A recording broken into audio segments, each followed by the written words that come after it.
القول قول الصوارم كي تسترد المظالم حتى الأراذيل ساموا رسول أهل العزائم. القول قول الصوارم كي تسترد المظالم حتى الأراذيل ساموا رسول أهل العزائم. القول قول الصوارم كي تسترد المظالم حتى الأراذيل ساموا رسول أهل العزائم. ما دنسوا لي حمانا لو طوقته الضراغم.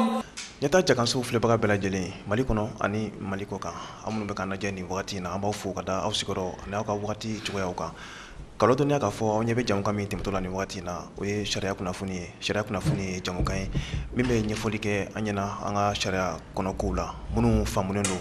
kulu to wala wa munu ere ma famu kulu sama ka gere na wala sa awni am se ka anga tumata tumo ala chukumina sharia kuna funi mafla baroye ore kama kuma be an kone ni sharia do maga bawbe nyogon fe wala sa ka aw kuna funi chukumina ani mambe nyogon bolo bi o ye Musa Gindo yi majisara jolendo mote ale ko fo moye an de ka jamana kono ble ana foli ten wala foli kan ko fe ana so ka dun jamka konnana président ini nyogon kuma ba ini fama doni ba ya foto manema fleba be fo dans la me bakaw ko sobe an sila jamu na la ka tuma ko ma irana amina rabi ka bitlo fra duma ko no mi ba famu amina parce que jamu me ko mi kalanso ala ni mo wo interesa la le courage do en la ka wuli ka kuma oui tiens ala mi no be fo ma were fo ko so ka tele direction be fo aywa foli jaran irani ce ika seli la on fait aywa ni aw ma fili ni aw fana ma ɲina jamukan tɛmɛnina an delila ka an ta don an ka jamana sariya baarakɛyɔrɔw camana a don an ye caman fɔ nka bi an ka jamukan bɛna boli min kan sa o de ye pôle national ye bawo n'a hakili b'a la pôle économique saba kɔni o bɛ an yɛrɛ ka jamana kɔnɔna na i n'a fɔ président Musa Gindo yida dɔ la ka walawala jamukan tɛmɛnina cogo min na nka CNT mɔgɔw kɔni nana décret dɔ ta min kɔni k'a fɔ min ye pôle national ye k'o sigi sen kan an yɛrɛ ka jamana kɔnɔna na ayiwa président ɲininkali la pôle national in a yɛrɛ sigikun kɛra mun de ye mun de la pôle économique saba ninnu farala ɲɔgɔn kan ka jɛ ka kɛ pôle national ye an yɛrɛ ka jamana kɔnɔ i y'a fɔ cogo min na tumani pôle komi baarakɛ an ka baarakɛminɛ dɔ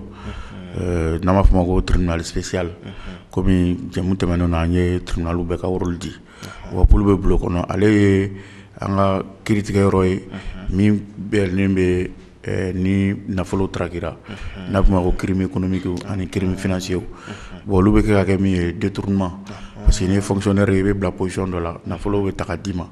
i bɛ a baara kɛ mais i b'a justifier a donna dan pour fɛ o fɛ donc a dira kun min na a ka t'o da fɛ voilà bon maintenant o cours ni a bɛ sen na a mɛnna an ka sariya sɛbɛn dɔ n'an b'a fɔ ko code pénal o article 609 na ni y'a fɔ article 609 o de bɛ pôle ka kuma fɔ o pôle ka problème ye min ye a bɛ dagalen bɛ commune 3 tribunal la i y'a fɔ cogo min na a dagalen bɛ Kayi a dagalen bɛ Mopti an b'a fɔ ma ko les ressorts de cour d'appel comme cour d'appel saba de bɛ an fɛ n'i ma kiiri kɛ duguma n'a ma ɲa i bɛ taa ye bon a bilalen b'o bolo kan ale ka baara bɛnnen don i n'a fɔ cogo min na ka jugement en matière de corruption et d'infraction économique et financier bon article wɛrɛw b'a sɛgɛsɛgɛ i n'a fɔ douane fanfɛlaw la ani marché public ani loi de financier ani comptable ninnu wari bɛ baara yɔrɔ o yɔrɔ wari bɛ kɛ ka faso fɛn yɔrɔ o yɔrɔ impôt minnu bɛ sara TDR minnu bɛ sara mairies ni fɛnw na olu bɛɛ bɛ don o kɔnɔ bon maintenant ni traquili kɛra ka kɛ i b'o de saisi n'i taara ka lajɛ Bamakɔ ta dagalen bɛ commune 3 tribunal kɔnɔ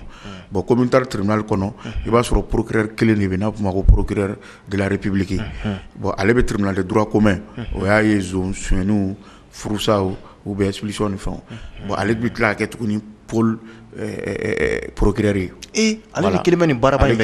bɛɛ kɛ o de dossier bɛ caya bon maintenant ale bɛ ni i ye Bamakɔ ta lajɛ sisan a bɛ Sikaso ta ba la a bɛ Segu ta a bɛ Kulukoro ta a bɛ Kati ta voilà bon n'i y'o bɛɛ lajɛ o bɛɛ fɛn bɛ kɛ nafolo mana draguer olu région bɛɛ la o bɛɛ bɛna di ale de ma o baara ka bɔ a bolo bon Kayi région ta dannen bɛ Kayi pôle économique ma Mopti fana o dan bɛ Mopti ta ma mais o bɛ Gao ni Kidali datugu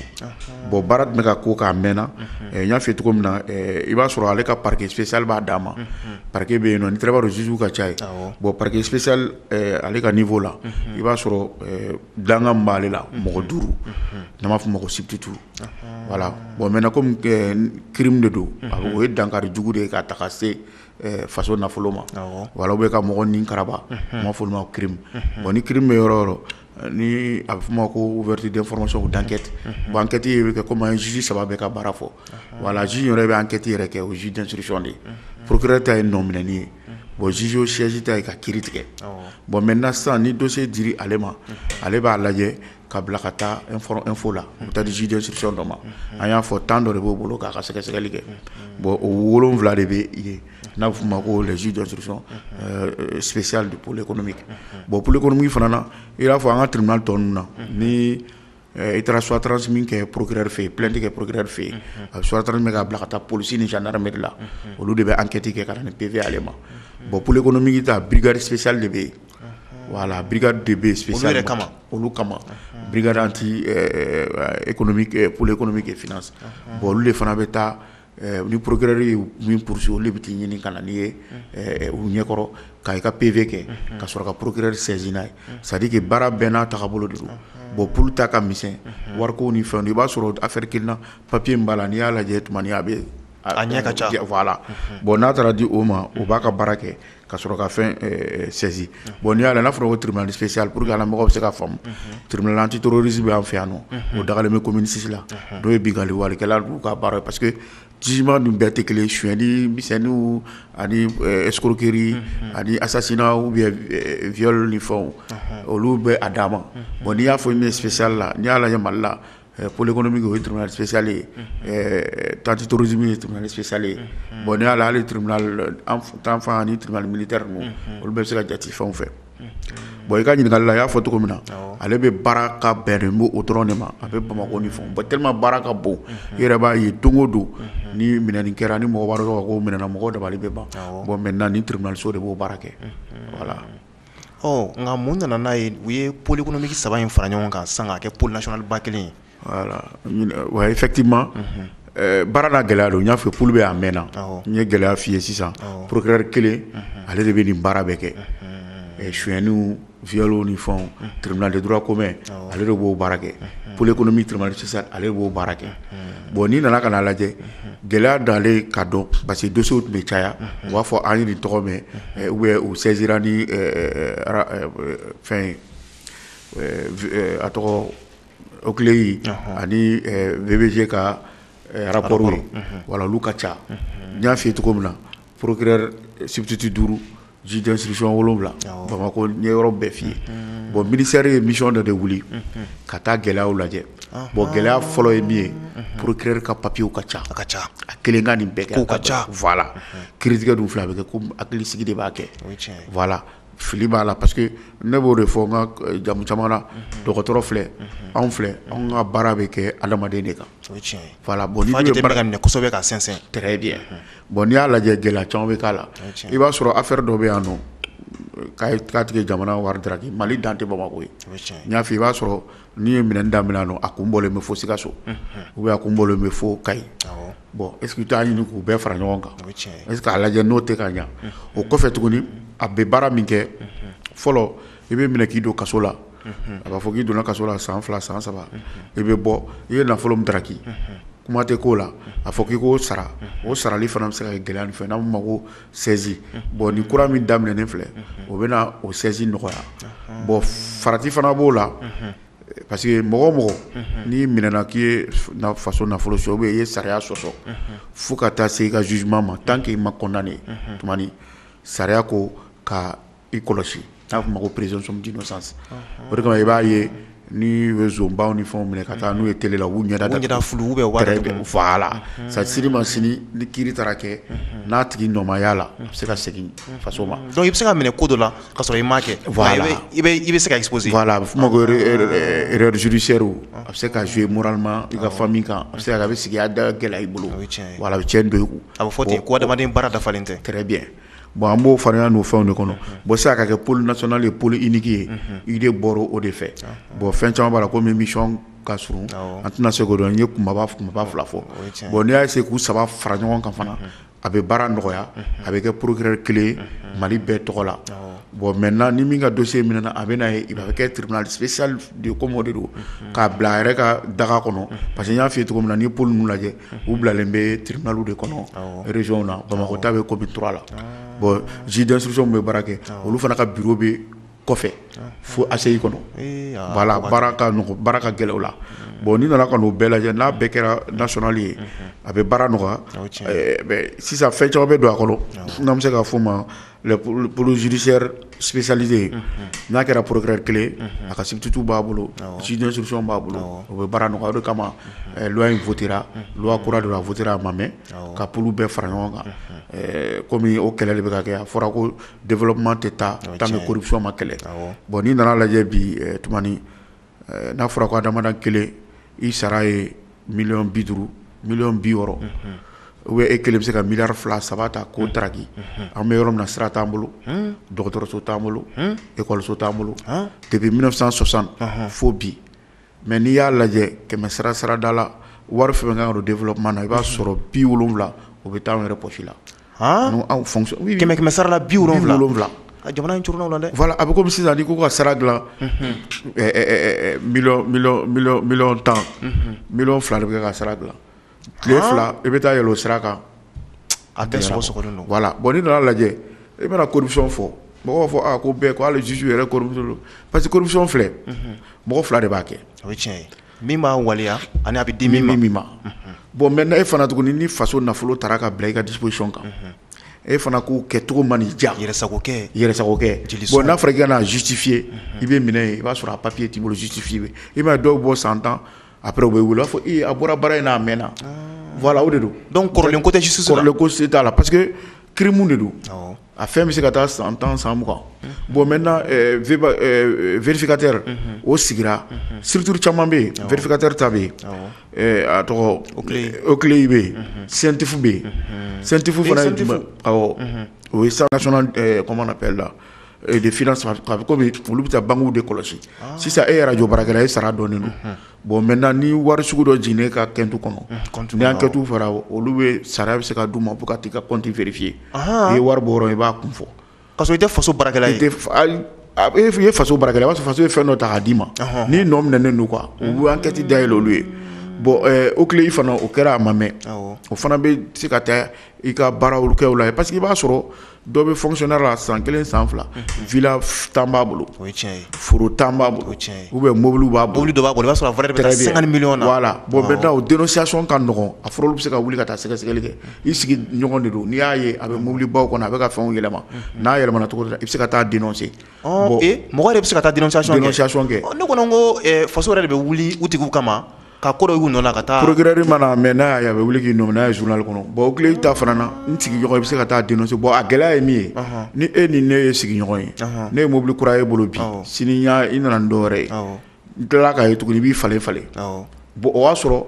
ne bɛ k'e kɔlɔsi e ni ne tɔgɔ de bɔlen don an ka sigida la an bɛ fɛ ka taa député ɲini ou an bɛ fɛ ka taa maire ɲini ne bɛ se ka t'e coron ten k'a sɔrɔ i b'a sɔrɔ e bɛ ka sɔrɔ min sɔrɔ a bɛ se ka justifier mais wagati min na e bɛ tila o justifier ni fɛn na ne dun kegunya la ne y'a dabɔ de i ka malo i ka yira bɛɛ la pour que i b'o ko la tuma min ne bɛ tɛmɛ na ni ta ye voilà o de y'a farati ye voilà o de y'a farati ye a sɛgɛsɛgɛliw bɛ kɛ bon rapport de bɛ kɛ service bɛɛ la i yɛrɛ y'a la kɔlɔsi le 12 de ce mois Végal taara ka taa ka sɛbɛn yira rapport yira président de la république la o tile 2 le 14 o tile fana nana n'a ta ye sécurité ka chauffelen don n ye min f'i ye u kelen kelen bɛɛ la u ye wo min ye wari min tiɲɛna n'i y'a bɛɛ fara ɲɔgɔn kan a bɛ taa fo miliyari 70 na 80 na mɔgɔ damadɔni dɔw yɛrɛ ka sasigi n y'a ye ka bɔ foro min b'a bolo a bɛ 30 ni kɔ bɔ villa min b'a bolo a bɛ 40 ni kɔ bɔ a kelen mais nin juguyara ni lemuruba ko ye dɛ parce que tɔw b'a kɛ lemuruba ye k'a bɛn u da ma ok nka ko kɔni tɛ nin ye nin ye filiba de ye n b'a f'i ye tumani baara bɛ juger a ma nɔgɔn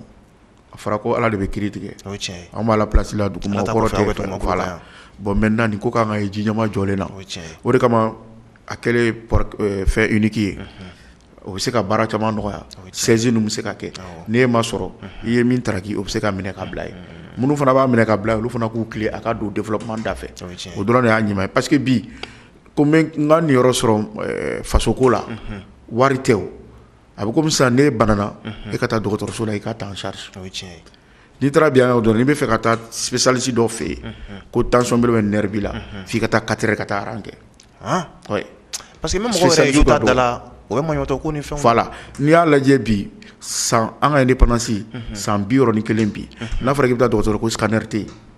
i bɛ taa tigɛ ko réanimation tɛ yen ɲɛfɔ cogo t'o la école publique bɛɛ datugulen don an denw tɛ ka kalan wallahi o bɛɛ ye mun de ye parce que faso wari bɛ taraki o ye tiɲɛ ye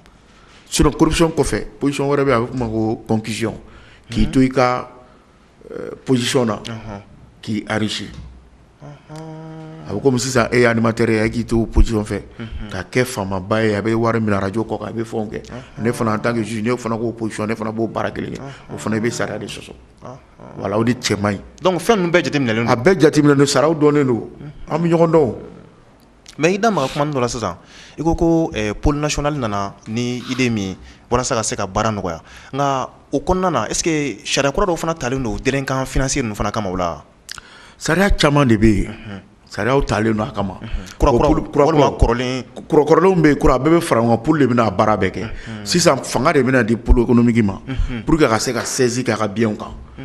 a ka se ka sɛgɛsɛgɛli k'aw kan k'a fara e k'a lajɛ OCLEI bɛ yen vérificateur bɛ yen CNTF bɛ yen nin bɛɛ bɛ hali bi tarakɛli bɛ ka kɛ mun de bɛ yen fo a ka la ji ɲɛma jɔlen na ji ɲɛma jɔlen min yera i ka da ye pour que kelen ye k'a bɛɛ parce que mɔgɔw bɛ k'a fɔ ko tɔw bɛ ka décentralisation kɛ anw bɛ ka concentrer o ye tiɲɛ ye an tɛ mɛn papier de kan kabini waati jan très bien bon maintenant a concentrer n'a waliyara a bɛ n'a ye ko caman bɛ na nɔgɔya voilà o de y'a fɛ parce que enquête filɛ ni enquête préliminaire ɲana ka tila ka n'o kɛra ka ɲa k'a di juge ma n'a y'a ka baara kɛ o bɛ taa dabɔ jaabi ɲuman na parce que tagasen de don i minɛna i sɛgɛsɛgɛra enquête kɛra i kan i nɔ yera i bilala ka taa juge ɲɛkɔrɔ tuguni a bɛɛ juge ɲɛkɔrɔ la i ka kiiri bɛ taa tigɛ o de kama an b'a fɔ l'instruction finale c'est à la barre n'i ye min fɔ ye o de bɛ minɛ voilà parce que minnu fana bɛ enquête kɛ ka na juge tɛ ka fɛn bɛɛ dɔn parce que an bɛ expertise kɛ olu bɛ na ni jateminɛw ye k'a fɔ an ye an bɛ baara ko ka sɛnsɛnliw kɛ voilà. ayiwa o kɔrɔfɔ faamuna nka waati laban in na an y'a ye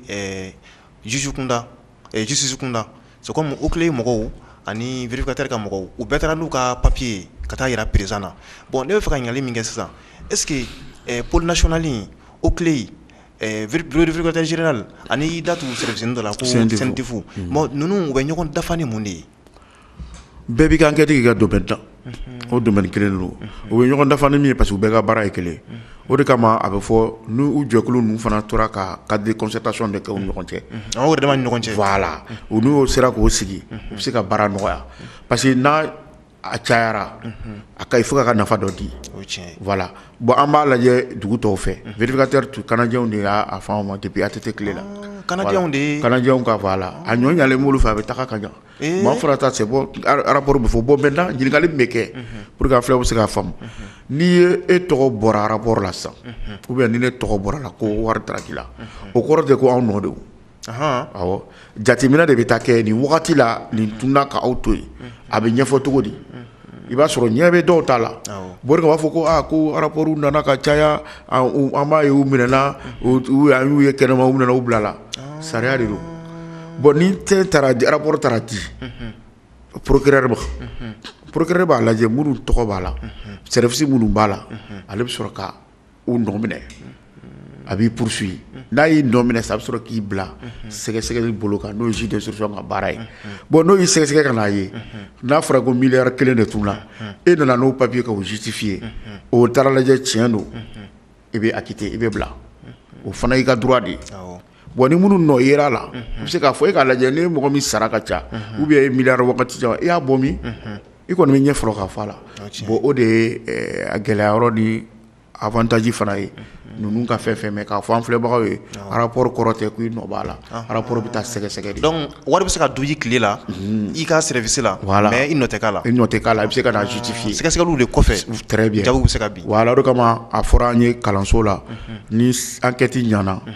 procédure bi ɲa a bɛ taa abouti succès la succès ye mun ye a bɛ taa bɔ fɛn dɔ kan min bɛ bɛɛ content n'o ye min ye o résultat ye bon maintenant fana n'i minɛna nkalon kan fo ka t'i sɛgɛsɛgɛ i ye nin bɛɛ kɛ juge fana kan ka courage sɔrɔ procureur b'i ma i nɔ minɛ k'a fɔ ne filila ne ye karisa nɔ minɛ ne bɛ segin kɔ voilà an bɛ fɔ o ma voilà le courage du parquetier voilà ale bɛ se k'i dogo minɛ a bɛ se ka kɛ a bɛ fili a bɛ kan ka segin a kɔ bon dɔw mana segin o kɔ i bɛ se ka plainte kɛ parce que a y'i tɔgɔ tiɲɛ i bɔra kabulaba de la i dɔnnen don ko dɔw bɛ yen o bɛ se ka bɛn i ka di danbe ma voilà o fana bɛ sariya jɛlen don k'a bila si tu as des droits tu as des devoirs si tu as des devoirs tu as des droits donc a fila bɛ taa ni ɲɔgɔn ye a tɔrɔ bɛ taa ni ɲɔgɔn ye ayiwa o yɔrɔ faamuna ayiwa pôle national a bɛna sigi sen kan ayiwa ne bɛ fɛ ka min dɔn sisan yala a bɛna sigi ministère dɔ ka bolo de kan wa walima a yɛrɛ ka autonomie bɛna d'a ma wa walima a bɛna lié directement président de la a tɛ lié mɔgɔ si autonomie de bɛ d'a ma a bɛ autonomie de bɛ d'a ma donc pression si tɛ ka se ka k'a kan pression tɛ kɛ juge si kan depuis indépendance fo bi ayi pression mana fɔ n'i yɛrɛ jɛra n'a ye a fɔra anw ye ko juge ko c'est la personnalité anw foyi ma ɲini anw fɛ sariya filɛ a labato anw tɛ sariya voté o député de b'a kɛ bon député b'a kɛ jɔn tɔgɔ la a b'a kɛ malidenw de tɔgɔ la bon sariya b'a appliquer an fana b'a appliquer malidenw de tɔgɔ la sinon i ka ɲininkali a jɛlen don n'o bɛ kɛ a bɛ ɲa o tuma ni b'a f'i ye ni baara ɲana ni justice ɲana dugu o dugu la a bɛ se ka fɔ tare tare développement bɛ ɲa o de kama anw kelen kelen minnu ye juge anw kalela an k'an silamɛ n'an ye kiiri tigɛ o k'a bɛ ban parce que jalaki fɛn bɛ ta ka da juge kan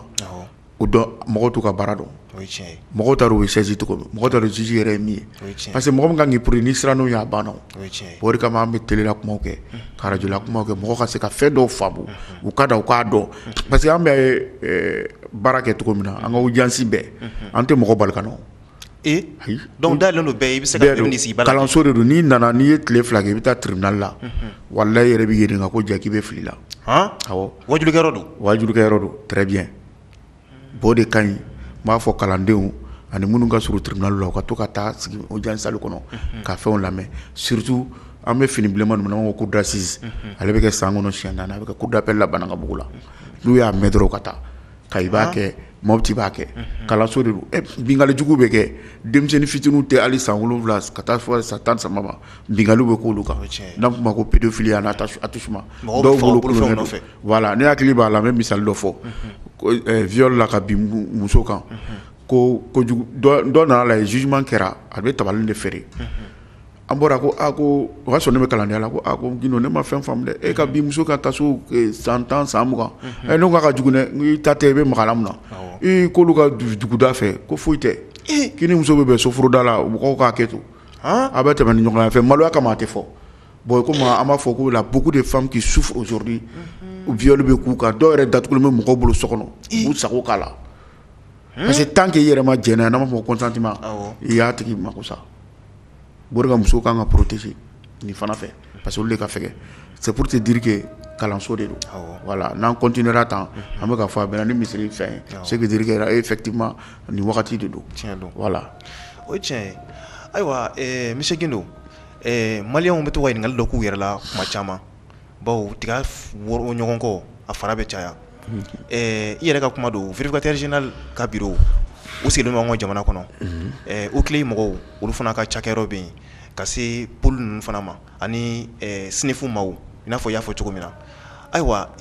nin bɛɛ kɔfɛ est ce que pôle national sigili la est ce que maliyɛnw bɛ se k'u jigi da u jigi bɛ changement min kan réellement est ce que maliyɛnw bɛ se k'u jigi da o kan bon i b'a dɔn mɔgɔ t'i yɛrɛ fɔ n'a ɲɛna maliyɛnw yɛrɛ bɛna fɔ n'a ɲɛna parce que n'i bilala condition grève kɛ yan nɔ 100 jours tile 100 o kɛra an ye fɛn caman ɲini État y'o d'an ma bon an kan ka baara kɛ donc c'est comme sisan État ka ko bɔ sanfɛ donc a b'aw ballon b'aw de ka kan na sisan ballon b'an ka kan na bon anw fana kalelo de kan anw fana donna kiiritigɛ bolo kan o de kan o de kama n b'a fɔ n baraɲɔgɔn bɛɛ ye an k'o baara de kɛ parce que ni anw tilenna a tɔ bɛ ɲa wa an tilennen de don wa mɔgɔ t'a dɔn an tilennen bɛ min kan o de kama an bɛ bɔ ka kuma fɔ i y'a fɔ cogo min na a lajɛ ni tu es Kaita ka Mopti ta ni y'a lajɛ 100 sarada la olu tun bɛ dossier min sɔrɔ politique min na a tɛ tɛmɛ 5% kan. Voilà, c'est-à-dire que baara tun man ca au niveau ninnu na hali n'u y'a caman sɔrɔ i b'a sɔrɔ a kun bɛ yɔrɔ wɛrɛ a bɛ balan bon n'a kɛra kelen ye a bɛ faamu. Procureur 3 de bɛ pôle économique la Mali la procureur généraux fana ye 3 ye ka tila k'a kɛ ale de kelen b'o baara fana kɛ a bɛ cour d'appel baara kɛ bon n'o bɛɛ kɛra kelen o bɛ se ka ɲɛ o de y'o 5% ye bon i ye min fɔ résultat bɛ na ye kɔfɛ n'Ala y'an si jɔ an bɛna débat k'o kan. Voilà k'a fɔ o tuma fɛn kɛra sa a samandan dɔ ye nin ye mun de kɛra mun de man ɲa a bɛ évaluer pour que k'a fɔ maliyɛnw ye bon c'est voilà pourquoi on communique beaucoup sur ça. Voilà o faamuna ayiwa fɛɛrɛw la parce que ni baara bɛ taa ɲɛ a ka ca Ala fɛ taaɲɛ bɛ se ka sabati ni waleya damadɔw ye o dɔw ye mun ye o dɔw ye mɔgɔw k'u ŋaniya ɲuman yira wa minnu yɛrɛ bɛ ka ca kɛ fana olu ka a kɛ n'u bolo fila ye nka a tɛ taa sariya dɔw fana kɔ i n'a fɔ sisan ni maa min ye dunni kɛ anw ka jamana kɔnɔ yan nka ka boli ka t'i da i n'a fɔ Faransi walima Amérique ninnu na yala est-ce que sariya bɛ yen n'a tigi a sɛgɛsɛgɛra k'a ye k'a nɔ b'a la est-ce que sariya bɛ yen min bɛ se k'a nɔ minɛ k'a sama ka na n'a ye an ka jamana kɔnɔ. Oui, an b'a fɔ o ma de coopération judiciaire b'a dɔn dugu kolozolen bɛ ɲɔgɔn na an bɛ baara kɛ ni ɲɔgɔn ye o coopération judiciaire b'an ni dugu caman cɛ c'est-à-dire ni a tɔgɔ dɔ ye gɛlɛnkan dɔ a ye wari ta a ye Mali faso wari ta a tilala a bolila a taara Faransi a taara Abidjan an bɛ juge d'instruction n'o de f'i ye baara minɛn caman de b'a bolo an b'a fɔ o ma ko commission rogatoire a b'o ta a bɛ bata international a b'o fana ta k'o di Interpol ma u b'i rechercher i bɛ se ka taa ka t'i nɔfɛ ou bien a ji ɲɔgɔn bɛɛ a ye papier ci o ma karisa bɛ a y'a comme a minɛnen b'aw bolo a y'a ɲininka a ka papier ci a ma o de kama tigi mana taa yɔrɔ o yɔrɔ bolo bɛ se ka da i kan bon o de fana y'a ka fanga ye ka taa juridiction k'o baara la ani dugu an ka Mali yɛrɛ état bɛ signature bɛ kɛ dans la coopération judiciaire ani dugu tɔw cɛ ce qui veut dire que o bɛ kɛ olu fɛn de don hali kunu tun b'a kuma na mais minnu bɛ nɛnninw kɛ la sur criminalité le fɛnw na décret dɔ bɔra pour que mɔgɔ mɔgɔ n'i ye maliyɛn n'i sigilen bɛ kɔfɛ jamanajanw na e ta tɛ foyi ye que téléphone bɔ dɔrɔn ka dɔ wele ko nɛni ko parce que dɔrɔn e ye maliyɛn ye e bɛ fɔra sans preuve sariya ko ka t'i nɔ minɛ ka na n'i ye foyi ye a bɛ se k'i siri ka i labila ka na di anw ma ni minnu fana ta b'an bolo n'olu fana y'o kelen kɛ an fana b'o ci o ma. Voilà. Donc a bɛ n'a fɔ tɔn sugu dɔ de don jamanaw ni ɲɔgɔn cɛ nka est-ce que jamana dɔw tɛ yen olu n'an ka kow tɛ kelen ye olu tɛ sɔn ka don a ko la. Bon ni coopération ni min mɔgɔ cɛ i b'a coopération militaire bɛ coopération judiciaire ni fɛnw bɛɛ bɛ yen wala o b'a kɛ bon dugu dɔw bɛ yen an tɛ fɛn kelen i b'a dɔn communauté CEDEAO bɛ yen UEMOA bɛ yen Union africaine bɛ yen les 52 États an bɛɛ bɛ baara kɛ ɲɔgɔn fɛ o fɛnw la bon maintenant ani Union européenne mɔgɔw fana bɛ baara kɛ ɲɔgɔn na Faransi Europe dugu ni camanba ye an bɛ coopération ni fɛnw na voilà sur beaucoup de plans olu b'a to an bɛɛ kolojolen bɛ to ɲɔgɔn na ni kɔlɔlɔ ye min sɔrɔ u bɛ se ka facilité k'i ye quoi parce que mɔgɔ si ka faso wari suɲɛ ka taa n'a ye mais n b'a Dakar kɔsa in na ko maliyɛnw bɛ ka boli ko ka taa wari don sow la Dakar ani Abidjan oui wari suɲɛni bon pour le moment enquête de b'a jira comme ne sera tigɛla sɛgɛsɛgɛliw bɛ sen na voilà ka taa sow jɔ ye u b'a fɔ ko paradis fiscaliw voilà ka taa i b'a dɔn mɔgɔ caman b'a fɔ ko mɔgɔ ka wari suɲɛnen dogolen bɛ Suisse ni fɛnw voilà olu bɛɛ bɛ jateminɛ de kɛ pour que ni enquête bɛ kɛ dɔrɔn da bɛ yɛlɛ i ye i ka taa sɛgɛsɛgɛli kɛ i ka compatriote kan n'o y'i ka duguden ye voilà. Ayiwa o kɔrɔ fɔ faamu na a ka ca Ala fɛ ni nin ko nana sigi sen kan fura caman bɛ yen a bɛ sɔrɔ kow la wa gɛlɛya caman bɛ jamana in kan foyi tɛ nafolo suɲɛ u b'a buruja u t'a don ko ɲɛnama foyi da fɛ. Tumani 2005 kana bila 2016 la sɛgɛsɛgɛli fitinin dɔ dɔrɔn u bɛ taa fɔ miliyari 6 miliyari 10 ɲɔgɔn o bɛɛ bɛ ten mais olu bɛ se ka fɛn dɔ de ɲa miliyari yɛrɛ bɛ se ka daraki dɔrɔn ka se ka i b'a mɛn dɔrɔn miliyari 2 miliyari 3 sifuru i b'a fɔ ko tulonkɛ fɛn voilà ni kabako ye dɛ n ko chiffre dɔw bɛ n'i y'a fɔ a bɛ mɔgɔw fɛ rapport laban filɛ bɛɛ bɛ k'a kalan bɛɛ bɛ ka fɛn y'a la rapport laban fila in o tile ni végal n'i ye temps sɔrɔ a kalan n'i ko tɛ an ka na an ka chiffre bɛɛ fara ɲɔgɔn kan an ka fɔ lamɛnbagaw ye filɛlibagaw ye wala b'i bolo dɛ kun dusukasi de don quoi tuma dɔ la u b'a fɔ ko jamana in ye fantan jamana ye nka n'i miiri nin ko ninnu ma fantan y'an yɛrɛ ka ko dilannen de ye sa mais i ye jɔn ye a ka so bi gɛlɛya ni mɔgɔ tɛ gɛlɛya de ta ka s'a ma bete bokata wari ɲini ya pour que an bɛ taa bi ɲɔgɔn kan c'est parce que dɔw ta traquer no bi ala moto taxi lajɛ bi wallahi un coup pour faire dugu bɛɛ minɛ parce que baara tɛ yen n'a fɔra ko dugukolo min b'an bolo a tɔgɔ office Niger an tɛ ka se ka labaara a tɛ se ka se ka labaara wari tun bɛ di ko ka don a da fɛ voilà dun ka fa ni bɛɛ wulila gouvernement ka wuli kalo 6 n tɛ foyi baara kɛ dun ka fa tɛ Sénégalais bɛ yɔrɔ o yɔrɔ nakɔtigiw bɛ yɔrɔ o yɔrɔ mais an bɛ wari bila a la k'a bɛɛ dɛmɛ engrais bɛ don cogo min a bɛ kɛ ten mais aussi n bɛ kalo 6 ta nin sira ka ɲi nin sira ka ɲi n bɛ nin sira dilan o ka nɔgɔn Segu sira ma bɔ a ma fɔ ko 2 voies aller retour a ye joli ye kelen voilà a ɲuman yɛrɛ tɛ yɛrɛ Bama Mali bɛɛ n'i ye siraw lajɛ sira kelen min ka ɲi bi o ye Segu sira ye hali Sikaso min ta dilanna ma mɛn gɛlɛya b'a kan mais an bɛ taa min développement bɛ taa min Kayi sira kɔni kuma yɛrɛ t'o la tant que maliyɛnw ma jɛ fɛn kelen na an ka jɛ ka nin dunkojuguya in kɛlɛ an ka jɛ ka nin dibidibila ko in bɔ yen an bɛ sɛgɛn voilà mais n b'a dɔn an b'a la de deli an bɛ sira min kan tan communication ka kɛ responsable yɛrɛ k'a dɔn effectivement u bɛ yan mɔgɔw tɔgɔ de la ninnu ka kɔ ka fɛ an fɛn kelen fana bɛ yen an k'o fana fɔ ɲɔgɔn ye i b'a ye donbaw mana se mɔgɔw bɛ taa politique mɔgɔ ninnu ka bureau daw la u bɛ taa u ka baarakɛyɔrɔw la u bɛ taa u ka so u bɛ taa deli la olu b'u wari bɔ bi an yɛrɛ de b'o encourager minnu yɛrɛ bɛ taa wari minɛ u b'u yɛrɛ ɲininka u k'u yɛrɛ ɲininka et puis u b'a minɛ mɔgɔ joli la olu yɛrɛ même ils sont plus riches que les gens aujourd'hui bon e bɛ taa politique mɔgɔ min fɛ yen e bɛ taa don o don i bɛ t'i ka problème ta ka na ye don o don i bɛ na ni facture dɔ ye don o don i bɛ na ni ordonnance dɔ ye somɔgɔw yɛrɛ ta mana fara kan e yɛrɛ k'i ka denw ladon e yɛrɛ k'a lajɛ e b'u bɔ min minnu bɛ n'a minɛ fana olu de b'i curu bɔ don min na n'a tiɲɛna a b'a fɔ a jo b'a la tiɲɛ yɛrɛ la ko dɔw yɛrɛ b'a f'i ye vie la vie ko cɛ ko a bɛ faso ko de kan cɛw a ye dɔ d'an yɛrɛ ma yanni e k'o tigi don cɛ e yɛrɛ b'o encourager ni nomera bi sisan k'a fɔ ko poste dɔ la o b'a non a banna o ni an kɛlen ye fɛn ye an k'o lajɛ an k'o ko dɔ bila parce que tiɲɛ don an ka sariya bonya an ka sariya dɔn an k'an yɛrɛ fana dɔn an bɔkolo dɔn ko dɔ bɛ yen an ka ban ma